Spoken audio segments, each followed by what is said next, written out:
This is Manicaland, Zimbabwe, Honde Valley to be precise. The place where Jeremy Clarkson of the Grand Tour Top Gear fame called Spectacular. This is where Zimbabwe's coffee belt starts, in the north of the province. Some of my favorite people in the world are found here, the coffee farmers. Coming to this part of the world always fills me with such excitement.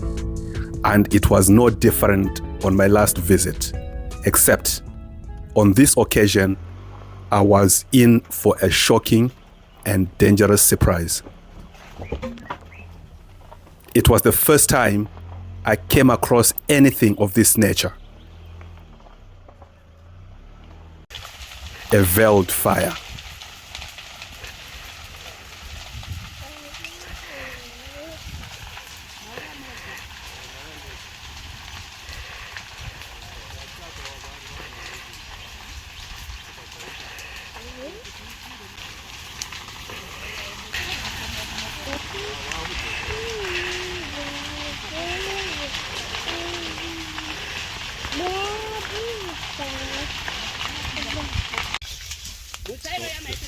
The farmers are now battling a fire that has been started by somebody who wanted to clear a small piece of land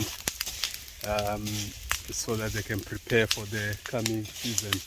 But the fire seems to have gotten out of control, and the whole community is now gathered to try and stop it from spreading, from jumping across to the other side where the other coffee trees are.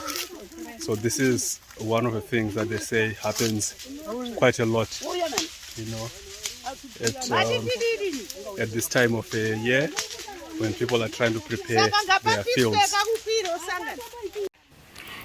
The farmers tell me these fires happen every single year around October, especially if the rains are late in coming.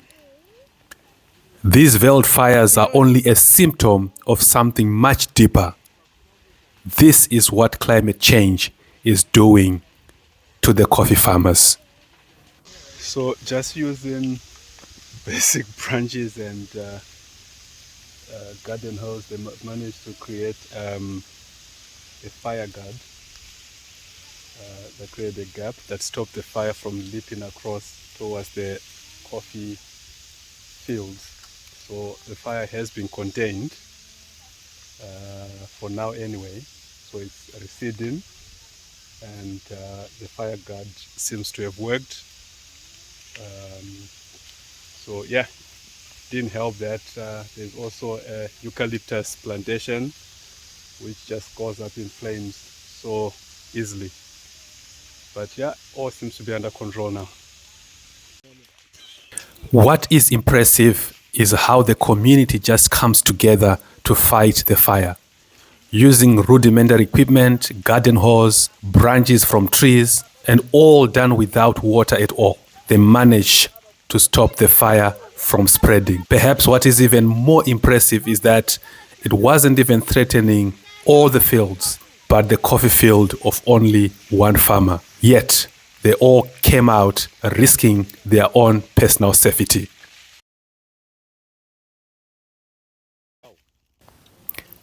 The following day, we came back. These wildfires are not the only thing farmers are having to deal with. A change in weather patterns means increased instances of pests and coffee tree diseases. But the farmers keep battling on.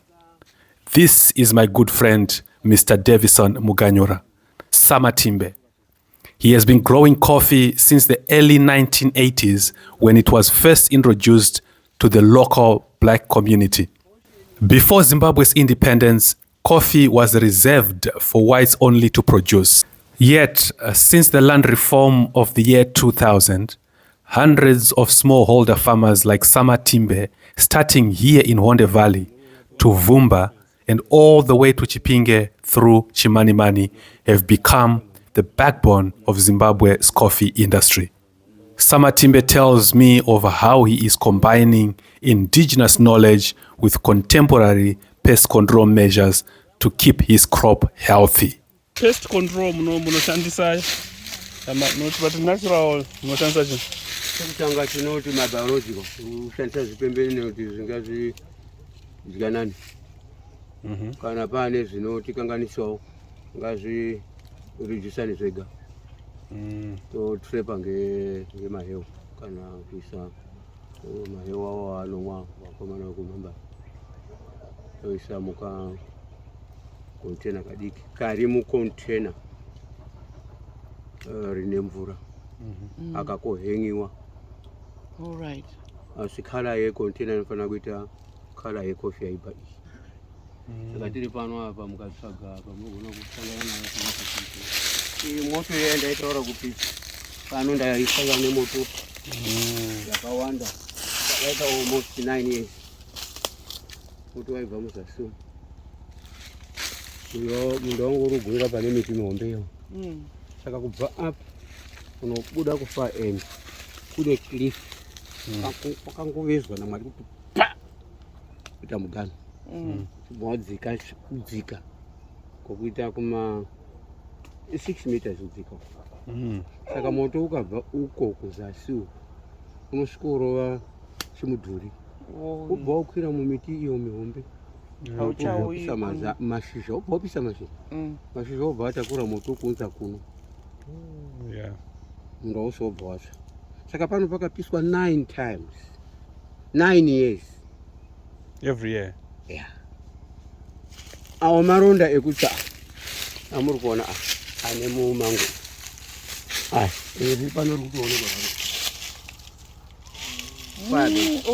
iyo ifabeni muti mumwe wakangofana neage yawo. Asi for 9 years kuti akangoshengerera vanhu vapira kuisa huni dzavo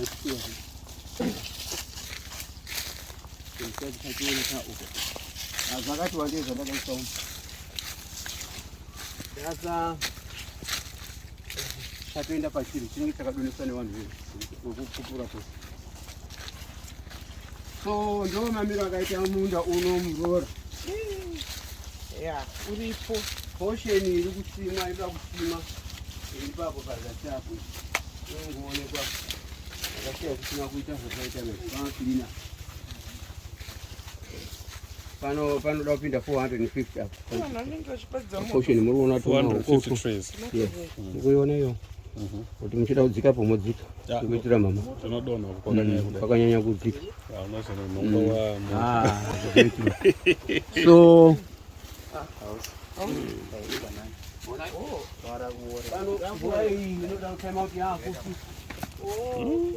munoshandisa just natural means saka kana no pesticides. Tractor pest ndinoisa mahewu.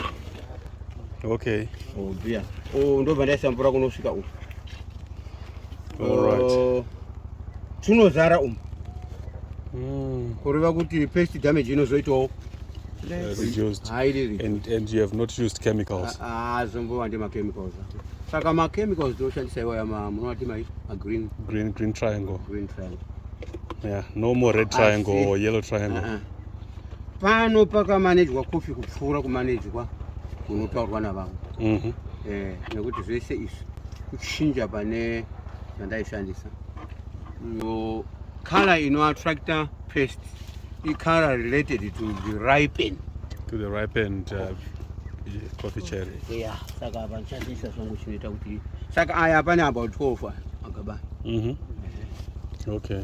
Munda meso kuna achiriko kumba toda kuti adini aiswe side rekwatanga kutanga kana mama akuchina wao. So arimu kumberi uko after every vazive muroro tinonga takaisa scale yedu yetinohenga pane muhubva uyo kazi muti zvihomberi. Okay. Vari kubva kumunda vanotanga vasarudza kofi dzisiridzo dzatinotarisira tinongoda blood red dzakatsvuka seropa. Makadii mama? Mainini mama ndeuza amadzi kwangu vadzimai vekwedu ndo vari kumbotibatsira pakufamba kwamazulu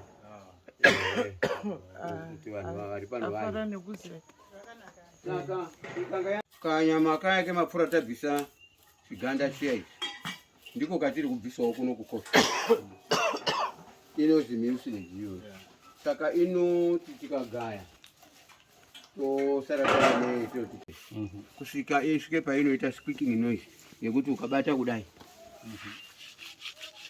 ichine mukaona kuti mangwana tozombowedzera tochibataigeza mangwana uri kunzwa kasaunda ndoke tinotarisira inonga yakuziya dini yaibva yochisvika painozi ngaigezwe yagezwa inoda kugezwa 4 to 5 times kusvikira yakunwa fresh zvinezvi iri kutonwa aukaho zobuda clean apa yamirira kuti ione kuenda patable handisi pauda kumirira kudai ndanga ndiri pedo ndinofanira kuti